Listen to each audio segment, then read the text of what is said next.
E allora con Paolo Zoppas al termine di questa prima sgroppata, inutile che facciamo, insomma, sei rimasto soddisfatto o qualcosa ancora, beh, ci sarà sicuramente ancora qualcosa da rivedere, no?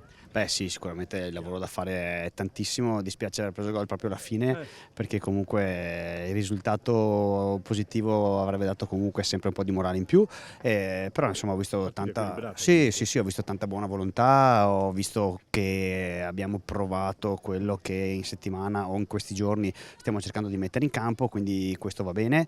Poi chiaramente il lavoro da fare è ancora lungo, però insomma secondo me abbiamo costruito una buona rosa per fare un'altra volta un buon campionato, speriamo meglio degli ultimi 2 anni. Ho chiesto a Granati se era pronto per, visto che non è più tra i... non è- se era pronto a guidare, insomma, anche lui dice che sì, l'età conta fino a un certo punto, l'importante è fare gruppo, dice. Sì, sì, sicuramente la squadra fa la differenza più dei singoli, che sembra un luogo comune, ma è davvero così. E quindi noi abbiamo tanti ragazzi nuovi, dobbiamo cominciare a diventare squadra e questo passa anche tra la fatica del campo, tra i gol presi e quindi dobbiamo lavorare come abbiamo lavorato fino adesso.